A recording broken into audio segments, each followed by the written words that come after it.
नमस्कार दोस्तों, स्वागत है आपका आपके अपने YouTube channel relaxing world stories में। आज की कहानी शिवम नाम के एक मेहनती बालक की मोटिवेशनल स्टोरी है। चलिए सुनते हैं शिवम की कहानी को। पर पहले अगर आप हमारे चैनल पर नए हो तो पहले इसे सब्सक्राइब कर दे, जिससे आप हमारी फैमिली का हिस्सा बन जाएंगे और हमारे सारी कहानियों की नोटिफिकेशन आप तक पहुंचती रहेगी। और अगर कहानी पसंद आए तो इसे लाइक भी करें। चलते हैं कहानी की तरफ। उत्तर प्रदेश के पूर्वांचल में बसा एक छोटा सा गांव था, रामपुरिया। मिट्टी के घर, कच्चे रास्ते और चारों ओर हरियाली से घिरा यह गांव समय के साथ भले ही बदला न हो, पर इसके लोगों के दिलों में जीवन की सच्ची प्रेरणा छुपी थी। इस गांव में रहता था शिवम, एक साधारण किसान का बेटा जो शुरू से ही पढ़ाई में होशियार था। उसका सपना था कि वो एक दिन गांव का नाम रोशन करे और ऐसा कुछ करे जिससे उसके माता पिता को गर्व हो। शिवम के पिता हरिनारायण गांव के साधारण किसान थे। वे पढ़े लिखे नहीं थे, लेकिन शिक्षा की महत्ता को भली भांति समझते थे। दिन भर खेतों में काम करने के बाद भी उन्होंने अपने बेटे को कभी यह एहसास नहीं होने दिया कि वे आर्थिक रूप से कमजोर हैं। माँ सरला देवी घर पर ही सब कुछ संभालती और शिवम को रोज कहानियां सुनाकर उसे प्रेरित करती। बेटा, अगर सपनों को उड़ान देनी है तो हौसलों की जमीन को मजबूत बनाना होगा। ये माँ की बात शिवम के दिल में गूंजती रहती। शिवम की 10वीं की परीक्षा में अच्छे नंबर आए। गांव के मास्टर जी ने सलाह दी कि उसे शहर भेज देना चाहिए ताकि आगे की पढ़ाई अच्छे स्कूल से कर सके। लेकिन समस्या थी पैसों की। हरिनारायण जी ने 2 बैल और आधा खेत गिरवी रख दिया, सिर्फ इसलिए कि उनके बेटे का सपना मर न जाए। शिवम जब शहर गया तो पहली बार उसे एहसास हुआ कि गांव की सादगी और शहर की चकाचौंध में कितना फर्क है। शहर में सब कुछ नया था, लोग, भाषा, माहौल, जीवन शैली। लेकिन शिवम का लक्ष्य स्पष्ट था। वह दिन रात मेहनत करता, क्लास के बाद घंटों लाइब्रेरी में बैठा रहता और हर विषय को रट कर नहीं, समझ कर पढ़ता। 12वीं की परीक्षा में उसने टॉप किया और एक इंजीनियरिंग कॉलेज में दाखिला मिल गया। परंतु यह सफर इतना आसान नहीं था। हॉस्टल की फीस, किताबें, लैपटॉप, हर चीज के लिए पैसे चाहिए थे। वो आधे दिन पढ़ाई करता और आधे दिन एक ढाबे पर बर्तन मांजने और सर्विस करने का काम करता। कई बार तो वह भूखा सो जाता, लेकिन उसकी आंखों में उम्मीद की लौ कभी नहीं बुझी। एक बार यूनिवर्सिटी में टेस्ट में फेल होने पर उसने हार मान ली थी। उसने माँ को फोन किया, माँ, मुझसे नहीं होगा, मैं वापस गांव आ रहा हूं। माँ ने कहा, शिवम, गांव की मिट्टी तुम्हारी ताकत है, कमजोरी नहीं। लौटो तब जब तुम्हारे पैरों में थकान हो, न कि जब तुम्हारा दिल हार मान ले। उस रात शिवम ने आंसू पोंछे और फिर से किताबें उठाईं। 4 साल की मेहनत रंग लाई। शिवम को एक मल्टीनेशनल कंपनी में नौकरी मिल गई। वो गांव लौटा, सूट बूट में, हाथ में लैपटॉप लिए। गांव के लोग गर्व से उसे देख रहे थे, मगर उसका दिल अब भी वहीं था, जहां कच्ची सड़कों पर वो नंगे पांव दौड़ा करता था। उसके मन में एक टीस थी कि गांव के और बच्चे भी अगर सही मार्गदर्शन और संसाधन पाते तो उनका जीवन भी बदल सकता था। यही सोचकर उसने नौकरी छोड़ दी और वापस गांव में आकर एक कोचिंग सेंटर शुरू किया, प्रयास शिक्षालय। शिवम ने गांव के बच्चों को मुफ्त में पढ़ाना शुरू किया। शुरुआत में सिर्फ 5 बच्चे आए। लोगों ने ताने दिए, शहर जाकर पगला गया है। लेकिन शिवम डिगा नहीं। उसने एक छोटी सी लाइब्रेरी खोली, पुराने कंप्यूटर खरीदकर बच्चों को डिजिटल शिक्षा देना शुरू किया। धीरे धीरे गांव के लोग जागरूक हुए और बच्चों की संख्या बढ़ने लगी। एक दिन उसका छात्र अंकित, जो कभी स्कूल छोड़ने वाला था, ने आईआईटी की परीक्षा पास कर ली। यह खबर जब टीवी पर आई तो पूरा गांव तालियों से गूंज उठा। अब रामपुरिया सिर्फ एक गांव नहीं रहा था, वहां के बच्चे अब डॉक्टर, इंजीनियर, टीचर और आर्टिस्ट बनने लगे। गांव की लड़कियां भी अब सपने देखने लगी थीं। शिवम ने गांव में एक स्किल डेवलपमेंट सेंटर भी खोला, जिसमें सिलाई, कंप्यूटर और कृषि की नई तकनीकें सिखाई जातीं। सरकार की भी नजर इस मॉडल पर पड़ी और शिवम को राष्ट्रीय प्रेरक शिक्षक पुरस्कार मिला। एक दिन मीडिया से बातचीत में शिवम ने कहा, गांव से भागने से ज्यादा जरूरी है गांव को बदलना। मैं यहां से गया था खुद को बदलने, अब लौटा हूं सबको साथ लेकर चलने। उसी शाम वो मां की गोद में सिर रखकर लेटा और बोला, मां, अब लगता है कि मैं सच में कुछ कर पाया हूं। उत्तर प्रदेश के पूर्वांचल में बसा था एक छोटा सा गांव, रामपुरिया। यह गांव आज भी समय से कुछ कदम पीछे ही चलता था। मिट्टी के घर, कच्ची गलियां, हर कोने पर पीपल का पेड़ और तालाब के किनारे बैठी बकरियां। सुबह सूरज की पहली किरण जब खेतों में चमकती तो पूरा गांव हरियाली में नहा उठता। यहाँ के लोग सीधे सादे, मेहनती और जमीन से जुड़े हुए थे। कोई ट्रैक्टर नहीं, कोई मोबाइल टावर नहीं और न ही बिजली पूरे समय रहती। लेकिन इन सब के बीच जो चीज सबसे कीमती थी वह थी लोगों के दिलों में छुपी इंसानियत और अपनापन। रामपुरिया में ही रहता था एक 17 साल का लड़का, शिवम। शिवम दूसरों से अलग था। जहां गांव के ज्यादातर बच्चे स्कूल को बस एक मजबूरी मानते थे, वहीं शिवम उसे अपना मंदिर मानता था। उसका सपना था कि वह गांव का नाम रोशन करे। उसकी आंखों में बड़े बड़े सपने थे, लेकिन पांव अब भी मिट्टी से जुड़े हुए थे। उसका स्कूल गांव से 3 किलोमीटर दूर था।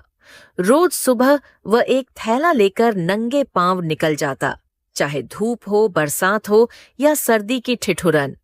उसके पास जूते नहीं थे, किताबें भी ज्यादातर पुरानी थीं, लेकिन उसमें जो जोश था वह किसी राजकुमार से कम नहीं था। शिवम का परिवार गरीब था। उसके पिता हरिनारायण गांव के एक साधारण किसान थे। 2 बीघा जमीन थी जिसमें गेहूं, सरसों और धान की फसलें होती थीं। लेकिन कभी बारिश ज्यादा हो जाती तो फसल बर्बाद, कभी सूखा पड़ता तो फिर वही हाल। शिवम की मां सरला देवी बहुत ही समझदार और दृढ़ नारी थीं। वह दिन भर घर का काम करती और रात को शिवम को अपने पास बैठाकर कहानियां सुनाती, कभी बिरसा मुंडा की, कभी स्वामी विवेकानंद की। उनकी कहानियों में सिर्फ रोमांच नहीं बल्कि जीवन का गहरा ज्ञान छिपा होता। बेटा, मिट्टी चाहे जैसी हो, बीज अगर सच्चा हो तो पेड़ जरूर निकलेगा। तू मेहनत कर, भाग्य तेरा साथ देगा। शिवम की आंखों में उस समय चमक आ जाती। वह मां के पैरों पर सिर रखकर कहता, मां, एक दिन ऐसा आएगा जब मैं आपको एक बड़ा घर दूंगा, बिजली वाला पंखा और हर महीने शहर से राशन लाकर दूंगा। मां हंसती और उसके बाल सहला देती। हमारा तो तू ही सबसे बड़ा गहना है। रामपुरिया स्कूल ज्यादा बड़ा नहीं था। वहां एक ही इमारत थी जिसमें कक्षा 1 से लेकर 10 तक की पढ़ाई होती थी। 2 मास्टर जी थे, राकेश मास्टर और शिव कुमार जी। इनमें से राकेश मास्टर को शिवम बहुत पसंद था। वह अक्सर कहते, अगर ये लड़का शहर जाता तो आईएएस बनता, पर क्या करें, गांव की मिट्टी में सपनों के पंख जल्दी टूट जाते हैं। शिवम यह सुनता पर मुस्कुराकर कहता, नहीं मास्टर जी, मैं उड़ना जानता हूँ, बस थोड़ा इंतजार कीजिए। शिवम पढ़ाई में तेज था। गणित हो या विज्ञान, वह हर विषय में अव्वल था। लेकिन सबसे ज्यादा लगाव उसे हिंदी साहित्य से था। प्रेमचंद की कहानियां, निराला की कविताएं और महादेवी वर्मा की भावनाएं उसे खींच लेतीं।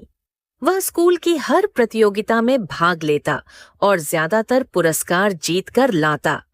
जब शिवम 10वीं कक्षा में था तो पूरे गांव की निगाहें उस पर थीं। हर कोई कहता, अगर ये लड़का पास हो गया अच्छे नंबरों से तो पूरे गांव का नाम होगा। परीक्षा के समय घर की स्थिति बहुत खराब थी। खेत में बेमौसम बारिश से फसल बर्बाद हो गई थी। पिता दिन भर सिर पकड़कर बैठते, माँ रोटियों में पानी मिलाकर गुजारा करती, लेकिन शिवम को इन सब से दूर रखा गया। हरिनारायण जी ने कहा, बेटा चिंता मत कर, तू सिर्फ पढ़ाई कर, बाकी सब हम देख लेंगे। शिवम अपनी किताबों में डूबा रहता। रात को मिट्टी के दिए की लौ में वह देर रात तक पढ़ता। आंखों में नींद नहीं, केवल जज्बा होता। जब 10वीं का परिणाम आया तो शिवम ने जिले में टॉप किया। पूरा गांव उसके घर पर उमड़ पड़ा। मिठाई बांटी गई। गांव के प्रधान ने ऐलान किया कि पंचायत भवन में उसका सम्मान होगा।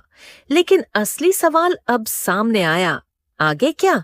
मास्टर राकेश ने हरिनारायण जी से कहा, अब इसे शहर भेजिए, यहाँ इसकी काबिलियत दब जाएगी। हरिनारायण जी ने सिर झुका लिया। मास्टर जी, शहर भेजने के लिए पैसा चाहिए और हमारे पास तो खेत भी अब आधा ही बचा है। लेकिन फिर उन्होंने एक फैसला किया। उस रात सरला देवी से बात करते हुए उन्होंने कहा, मैं 2 बैल बेच दूंगा और जमीन का एक हिस्सा गिरवी रख दूंगा, पर शिवम को आगे बढ़ने से नहीं रोकूंगा। ये लड़का एक दिन पूरे रामपुरिया को रोशन करेगा। सरला देवी की आंखें भर आईं, लेकिन उन्होंने हाँ कह दी। जब शिवम पहली बार गांव से बाहर शहर जाने के लिए तैयार हुआ तो वह भावुक था। माँ ने एक थैला दिया जिसमें 2 जोड़ी कपड़े, एक पुराना स्टील का डिब्बा जिसमें लड्डू थे और एक छोटा सा गणेश जी का फोटो। पिता ने उसे 500 रुपए दिए और कहा, बेटा ये कम पड़ सकते हैं, लेकिन हमारी दुआएं कभी कम नहीं होंगी। शिवम ने गांव की गलियों को देखा, उस नीम के पेड़ को छुआ जहां वह अक्सर किताब लेकर बैठता था, और अपनी आंखों में आंसू लिए शहर की ओर चल पड़ा, सपनों की तलाश में। शिवम ने पहली बार जब शहर को देखा तो उसकी आंखें चौंधिया गईं। चारों ओर ऊंची इमारतें, दौड़ती गाड़ियां, चमकते साइन बोर्ड और भीड़ जो किसी को जानती नहीं थी, न पहचानती थी। गांव की मिट्टी की सादगी और शांति अब शोर में बदल चुकी थी। वह गोरखपुर शहर में आया था, जहां उसके गांव के एक जानकार बृजमोहन काका रहते थे। काका ने उसे अपने घर में एक छोटी सी जगह दे दी थी, छत पर बनी एक खोली जिसमें एक पंखा, एक टेबल और एक फोल्डिंग बेड था। बृजमोहन काका ने उसे समझाया, शिवम, ये शहर गांव जैसा नहीं है। यहाँ सबको जल्दी है और कोई किसी के लिए रुकता नहीं, लेकिन अगर तू सच्चा है, मेहनती है, तो ये शहर तुझे अपना लेगा।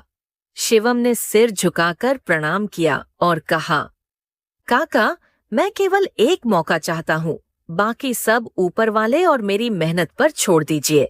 शिवम ने गोरखपुर के सरकारी इंटर कॉलेज में 11वीं में दाखिला लिया। यहाँ प्रतियोगिता कड़ी थी। गांव के स्कूल से आए हुए लड़के को शहर के पढ़े लिखे बच्चों से टक्कर लेनी थी।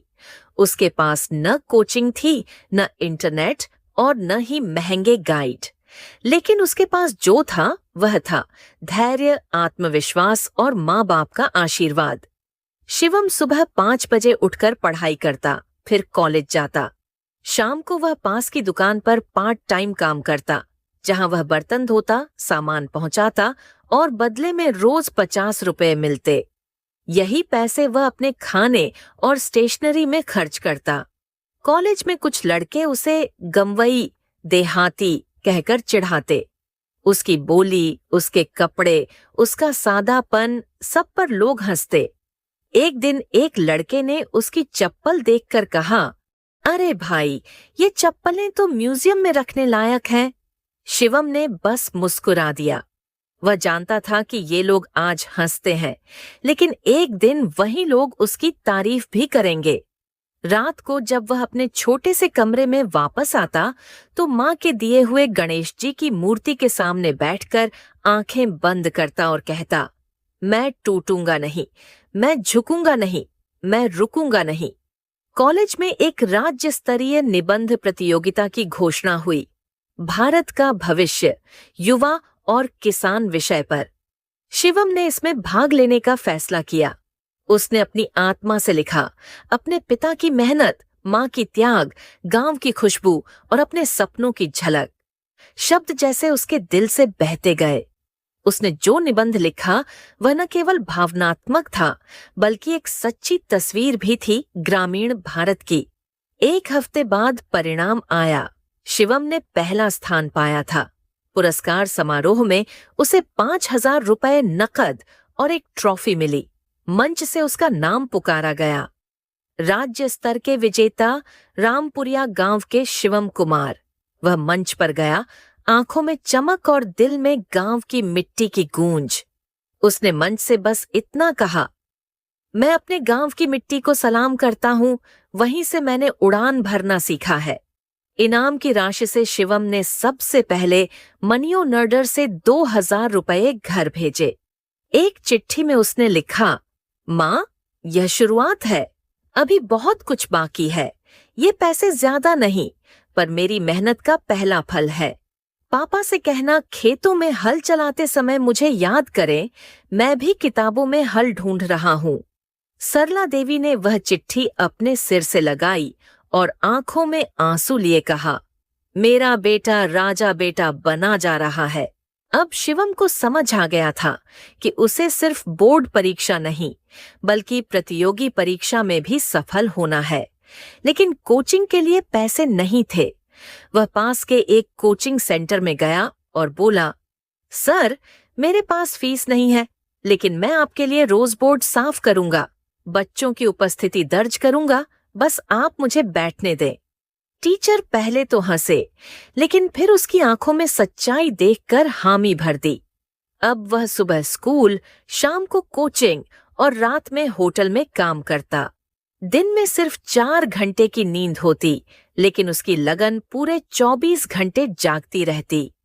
शिवम ने 12वीं में पूरे जिले में दूसरा स्थान प्राप्त किया। इस बार फिर गांव में जश्न मनाया गया।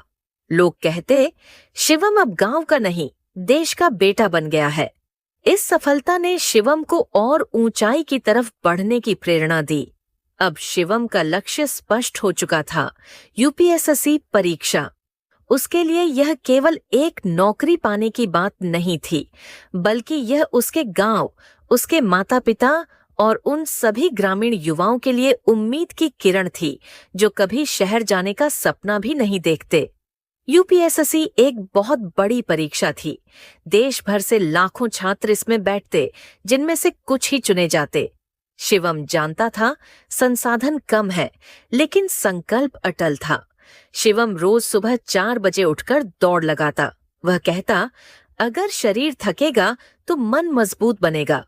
उसके पास अब भी पुराने जूते थे, जिनकी सोल घिस चुकी थी, लेकिन उनमें आगे बढ़ने की आग बाकी थी। वह दिन भर कॉलेज के लाइब्रेरी में बैठकर पढ़ता, पुराने अखबार बटोरता और किसी से फेंकी गई किताबें उठाकर खुद पढ़ता। नोट्स बनाने के लिए वह पुराने रजिस्टरों के खाली पन्नों को जोड़कर नई कॉपी बनाता। एक दिन जब सब कुछ बहुत भारी लगने लगा, जब पढ़ाई का बोझ और अकेलापन उसे डुबोने लगा, तो उसने माँ को चिट्ठी में लिखा, माँ, कभी कभी लगता है कि ये रास्ता मेरे बस का नहीं, मैं हार जाऊंगा, इतना बड़ा सपना शायद मुझसे न हो पाए। माँ ने उत्तर में केवल 2 पंक्तियां भेजी, तेरा बाप हल छोड़ सकता है, तू कलम नहीं छोड़ सकता, बेटा झुक मत जाना। उस चिट्ठी ने शिवम को फिर से जगा दिया। शिवम ने लगातार 2 साल की कड़ी मेहनत के बाद पहली बार यूपीएससी प्रीलिम्स पास किया। वह जानता था कि यह तो केवल पहला पड़ाव है, असली युद्ध तो अभी बाकी है, मेंस और इंटरव्यू।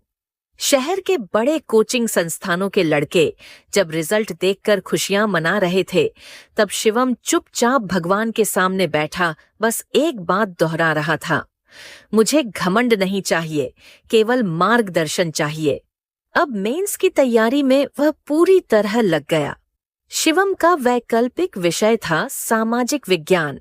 वह गांव की समस्याओं को, किसानों की दुर्दशा को, महिलाओं की स्थिति को और बेरोजगारी को इतने गहराई से समझता था कि उसके उत्तरों में सिर्फ किताबें नहीं, जिंदगी बोलती थी। मेंस की परीक्षा उसने पूरी ईमानदारी और समर्पण से दी। इसके बाद शुरू हुआ इंटरव्यू का इंतजार। अब वह गिनती के दिन रह गए थे और हर दिन शिवम के लिए एक परीक्षा था। शिवम के मोबाइल पर एक दिन कॉल आया। नमस्ते, मैं शिवम कुमार से बात कर रहा हूँ। जी हाँ। You are shortlisted for the civil services personality test at UPSC Delhi. Shivam को यकीन ही नहीं हुआ। उसने तुरंत माँ को कॉल किया। माँ, इंटरव्यू में बुलाया है दिल्ली, अब अंतिम परीक्षा है। माँ चुप थी, फिर बोली, बेटा, हमारे खेतों की मिट्टी को अपने पैर से मत छूना, हम सब तेरे साथ चलेंगे। दिल्ली पहुंचना भी किसी यात्रा से कम नहीं था। बृजमोहन काका ने अपने एक जानकार से उसका रहने का इंतजाम करवा दिया। इंटरव्यू से पहले शिवम ने जितने संभव हो उतने मॉक इंटरव्यूज दिए, और जब असली दिन आया, वह साफ सुथरे कपड़े पहनकर, सिर पर हल्का तेल लगाकर, माँ की तस्वीर जेब में रखकर UPSC भवन पहुंचा। साक्षात्कार में उससे पूछा गया, शिवम, अगर आपको कोई विकल्प दिया जाए, शहर में अधिकारी बनना या गांव में रहकर सेवा करना, क्या चुनोगे? शिवम ने बिना सोचे जवाब दिया, सर, मैं वहां जाना चाहूंगा जहां लोगों को मेरी सबसे ज्यादा जरूरत है। शहर में लोग आवाज उठाते हैं, गांव में लोग चुपचाप मर जाते हैं। मैं उनकी आवाज बनना चाहता हूं। पैनल के सदस्य उसकी विनम्रता और आत्मविश्वास से प्रभावित हुए। UPSC का परिणाम ऑनलाइन घोषित होना था। शिवम ने कंप्यूटर स्क्रीन पर रोल नंबर डाला।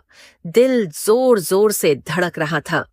Roll number 2,12,346। Shivam Kumar, rank 87। उसने खुद पढ़ा, फिर एक बार और, फिर घुटनों पर बैठकर हाथ जोड़ लिए।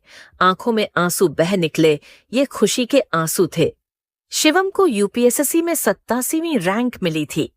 उसके नाम के आगे अब IAS जुड़ चुका था। दिल्ली से लेकर गोरखपुर तक हर अखबार में उसके नाम की चर्चा थी। लेकिन शिवम का सपना केवल अफसर बनने तक सीमित नहीं था। उसका असली सपना था गांव लौटकर वहां की हालत सुधारना, उन्हीं खेतों को हरियाली लौटाना, उन्हीं बच्चों को शिक्षा देना और उस समाज को नई दिशा देना जहां से वो निकला था। उसी दिन उसने माँ को फोन किया, माँ, मैं लौट रहा हूँ। इस बार खाली हाथ नहीं, मिशन लेकर आ रहा हूँ। माँ ने कहा, बेटा, इस बार तेरे स्वागत में चौखट पर फूल बिछाए जाएंगे। जब शिवम गांव पहुंचा तो रास्ते में लोग कतार में खड़े थे। ढोल नगाड़े, फूल मालाएं और हर किसी के चेहरे पर गर्व और खुशी थी। छोटे बच्चों ने हाथ में तख्तियां ली हुई थीं। हम भी शिवम भैया जैसे बनेंगे, पुराने स्कूल मास्टर जी ने गले लगाकर कहा। आज मेरी पढ़ाई सफल हुई। मैंने किसी अफसर को नहीं, एक क्रांति को पढ़ाया था। शिवम ने मंच पर खड़े होकर बस इतना कहा, आज मैं जहां हूं वहां आप सबकी दुआओं से हूं। अब मैं अकेला नहीं, आप सबकी आवाज बनूंगा। शिवम ने सबसे पहले गांव में 3 योजनाएं शुरू की। शिक्षा केंद्र, बच्चों के लिए एक मुफ्त कोचिंग सेंटर जहां प्रतियोगी परीक्षाओं की तैयारी कराई जाए, किसान सहायक मंडल, किसानों को नए तरीकों से खेती सिखाने और बाजार से सीधा जोड़ने की पहल, महिला सशक्तिकरण समूह, महिलाओं को स्वरोजगार जैसे सिलाई, हस्तशिल्प और दुग्ध उत्पादन में प्रशिक्षित करना। इन योजनाओं को गांव वालों ने खुली बाहों से अपनाया। धीरे धीरे गांव बदलने लगा। पुरानी जगहें, नई भावनाएं। एक दिन शिवम अकेले खेतों में चला गया। वह वहीं पहुंचा जहां कभी उसके पिताजी ने कहा था, तेरा हल कलम बनेगा। उसने जमीन को छूकर प्रणाम किया और आंखें भर आईं। वही मिट्टी थी, वही हवा। लेकिन अब शिवम बदल चुका था। अब वो केवल एक किसान का बेटा नहीं, बल्कि किसानों की आवाज बन चुका था। अब गांव के बच्चों की आंखों में भी नया सपना था। वे अब डॉक्टर, इंजीनियर, अफसर बनने की बातें करने लगे थे। शिवम हर रविवार गांव के स्कूल में बच्चों को प्रेरणादायक कहानियां सुनाता और हर बार कहता, अगर मेरे जैसे किसान के बेटे ने ये कर दिखाया तो आप सब क्यों नहीं? एक बच्ची ने एक दिन पूछा, भैया क्या लड़कियां भी अफसर बन सकती हैं? शिवम मुस्कुराया और बोला, बिल्कुल। और लड़कियां तो ऐसी अफसर बन सकती हैं जो देश की तकदीर बदल दें। अब रामपुरिया गांव पूरी तहसील में मिसाल बन चुका था। लोग कहते, जहां शिवम कुमार जैसे अफसर हों, वहां गांव खुद ब खुद शहर बन जाए। गांव में अब बच्चों के लिए पुस्तकालय था, हर घर में शौचालय था, बिजली की सप्लाई नियमित थी और सबसे बड़ी बात, लोगों में स्वाभिमान था। एक दिन किसी पत्रकार ने शिवम से पूछा, अब जब आप इतने बड़े अधिकारी हैं, क्या आपको पुराने संघर्ष याद आते हैं? शिवम ने गहरी सांस ली और कहा, मेरे संघर्ष ही मेरी ताकत है। अगर कभी मैं उन्हें भूल गया तो मैं खुद को भूल जाऊंगा। मेरी पहचान उस मिट्टी से है जिसने मुझे गढ़ा है। अगर कहानी आपको अच्छी लगी हो तो इसे लाइक जरूर करें और हमारे चैनल को भी सब्सक्राइब करें।